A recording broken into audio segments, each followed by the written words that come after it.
My name's Montgomery. I'm talking about location and initial setup. The first thing you worry about is if the location can support the weight of the aquarium. Make sure the area is level. Always remember to move it before you put out the water, or you could damage the aquarium glass. Scoop the gravel into your tank. First do it slowly so you don't scratch it or crack the glass. Then place a small clean dish on the gravel floor of the tank and pour water into the dish if you want to avoid displacing the gravel.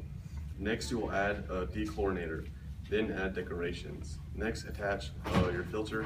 Once it is hooked up, plug it in to see if it works.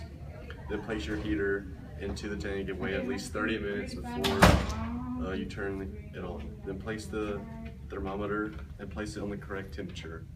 Finally, place the aquarium hood and lighting on the tank. This is Kyle Park, and today I'm going to talk to you about aquarium safety. First, do not plug in any of your aquarium to an electrical outlet before filling it with water.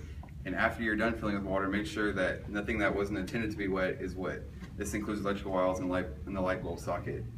And make sure you never handle any electrical devices while your hands are wet, as this can cause harm to yourself. Make sure you always unplug electrical equipment from the outlet before performing aquarium maintenance of any kind. If a plug or outlet gets wet, do not unplug the cord. Disconnect the fuse or circuit breaker that provides power to the aquarium. Never move the aquarium if it is full or partially full of water. And never lift the aquarium by the acrylic dry tube. Extensive damage and cracking can occur if not properly drained.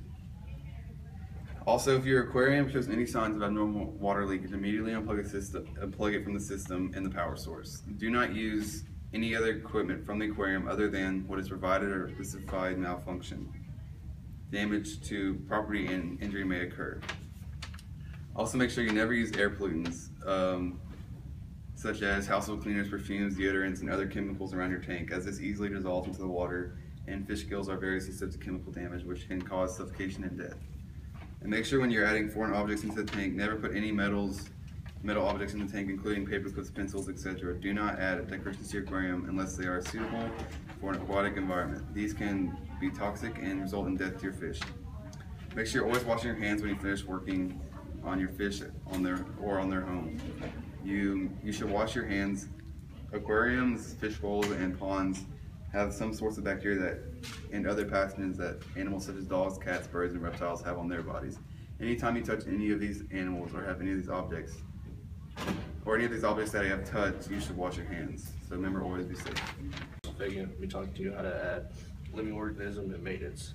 First, it is important to let your tank run without anything in it for 48 hours.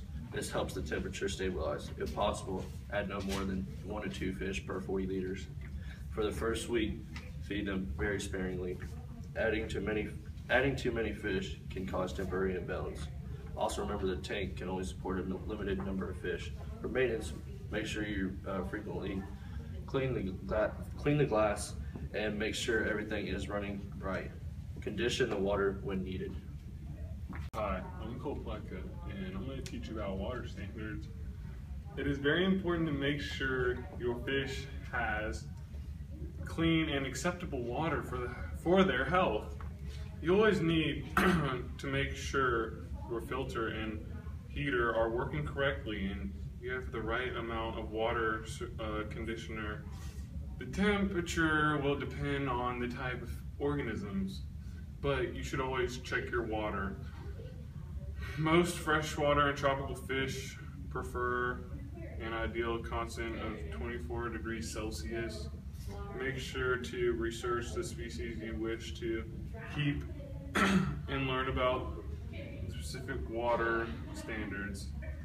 Test frequency for PTT, carbonate hardness, general hardness, nitrogen, and ammonia. You should not have ammonia, nitrate, or nitrite unless your tap water contains these.